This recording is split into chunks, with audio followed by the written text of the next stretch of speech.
joined by FS1 NBA analyst Eddie House. Thanks for being here. Welcome back. For having me. Welcome back. Yeah. We are going to get your take, but I'm going to start with Skip on this one because you have been critical. Highly. Paul George in the past. Rightfully. Okay, so what shot do you give him to win the MVP?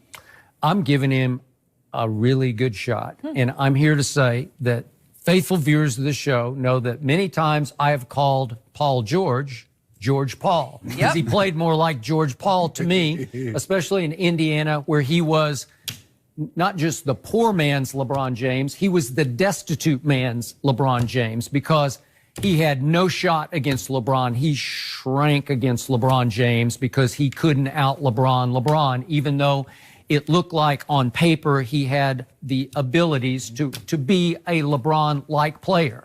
And then what happened in the playoffs last year as Russell Westbrook's sidekick, we got to the fateful Game 6, the closeout game at Utah, and Paul George turned right into George Paul and completely disappeared. He scored no baskets the last 3 quarters of that game at Utah, while Russ went full-on warrior, dueling with Donovan Mitchell, especially in the third quarter. They just went basket for basket for basket.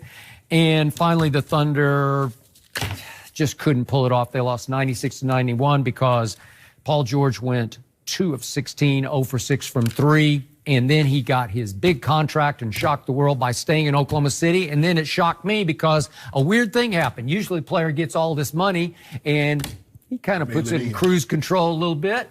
And Paul George went completely the other way. Nobody in this league plays harder every dribble than Paul George. And the proof of that is on the defensive end, because he now leads the league. He's running away with steals with 105. And by the way, Oklahoma City just thrives on steals. They average over 10 a game, which just dominates the NBA. Paul George leads the league in deflected balls with 175, as you know from your years of playing. That's just effort. That's just want to. And finally, the favorite stat of all is that nobody dives for loose balls better than the superstar, the high-paid superstar, Paul George. He's recovered 105 loose balls, which is just running away with that category. No team turns turnovers into points faster than Oklahoma City, because their half-court offense it's pretty dreary. It's pretty dreadful. But they can beat you with their defense. They ignite on the defensive end, led by this man.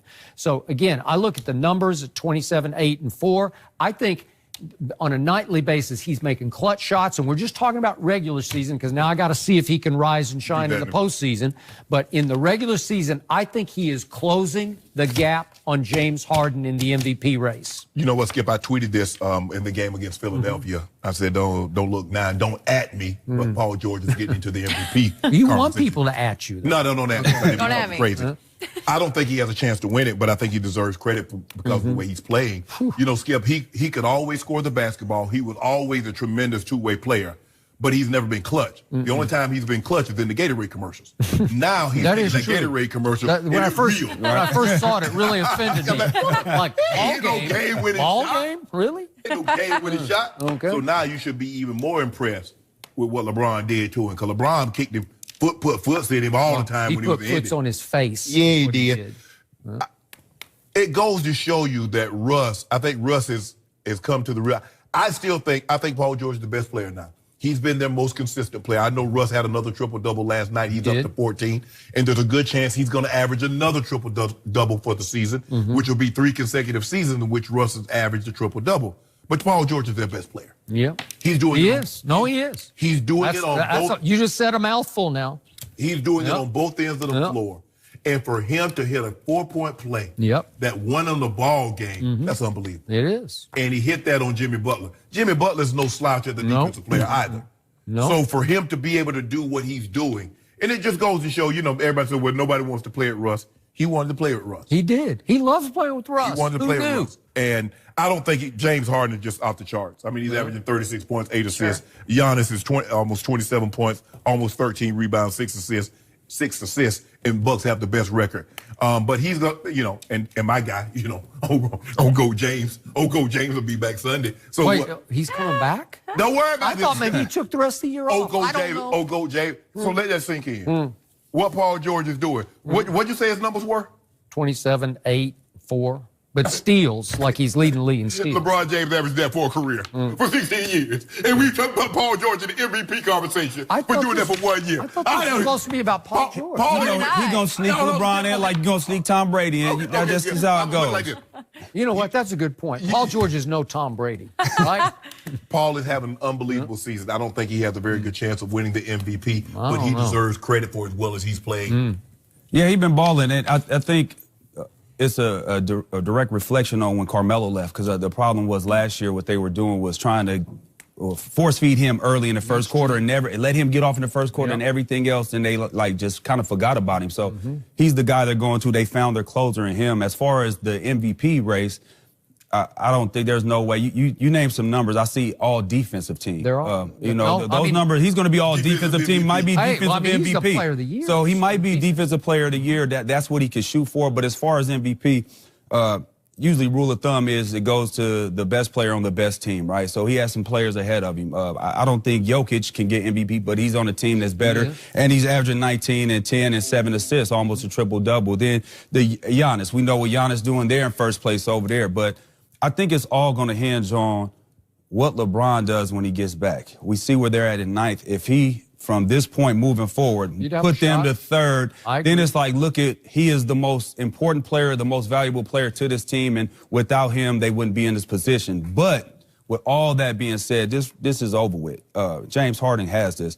The stuff that he's doing, I mean, when you start talking about he's the 4 50-point games tied Kobe, then he's a second player in history with Wilt. When you start having your name mentioned with these guys, you're just doing something special. And as far as categories, NBA categories, he's first in field goals attempts, 3-point field goals attempted, 3 points made, free throws, points per game, minutes, usage. Listen, usage. I'm going to get to your thing, too. Hold on. Give me a second. Usage percentage, offensive win shares, and plus minus. That's your favorite stat, plus minus. And he's number one in that. So he's leading the league in all of the. I know what his record is, but what he's doing right now is just unbelievable. A lot of with no Chris, he had to put no Capella. He has to put everything on his back. They need, even in a loss, he had 37 in that loss, but still, what he's doing is just something. He's unguardable.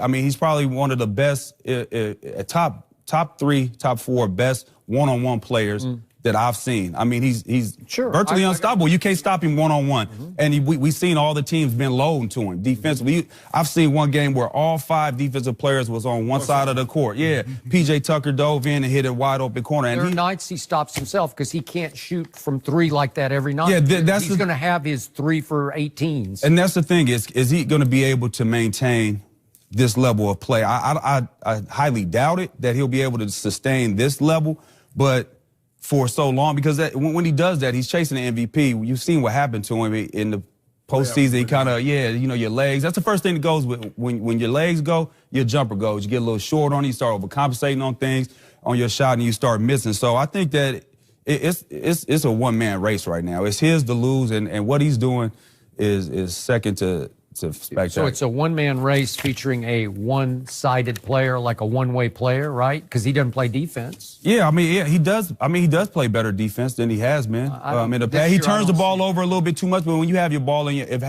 hands that much, he's going to lead the league in turnovers. And that will come down when Chris Paul comes back, because he won't have to try to make so many plays and do so much. So, but dude, he's attempting like 13 threes a game. I mean, can he keep that up? No, he can't keep that up. And you don't want to get in the habit of shooting that many threes, but that's what they do. That's how they built. So they got 70 in another game. They had like 68. Hey man, if that's how you play, and that's your philosophy, then you have to play to your strength. If that's their strength, that's what they got to do. I hit 3 of them.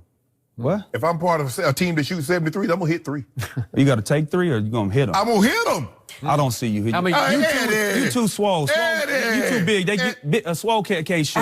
No, see, look where it's at. That's already a brick. That's already a brick. 25 attempts? No. Only 3 or 20. I averaged 30 with a 3-point wasn't even in 87. I didn't have a 3-pointer. No, you lying. I didn't have no 3-pointer. If I'd had a 3-pointer, 30 fouls. Wait. And when you did that, your average distance per shot was 2 feet. No, I had rain. I don't believe it. You too swole. You too swole. I've never seen nobody buff shoot a jumper good. I never seen it. All the football players come out, they can't shoot. Eddie, I wasn't always swole like this.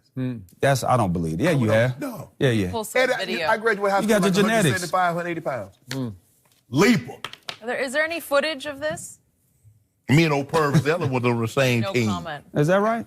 Not the same high school team, but we was on the same all-conference team. And I was good like See, I that, would believe Eddie. you more if you was like, I was a rebounder, a bruiser. I said hard I could screen. score. I don't believe it. Eddie. I need some footage. I need some actual facts do. of that. We Can I get a do. We newspaper do. clipping something? I like to Give me the something. pictures. I got that Give me a for you. newspaper Skip, clipping or though. something. Get it to one Basketball night. days. I don't believe that 31, either.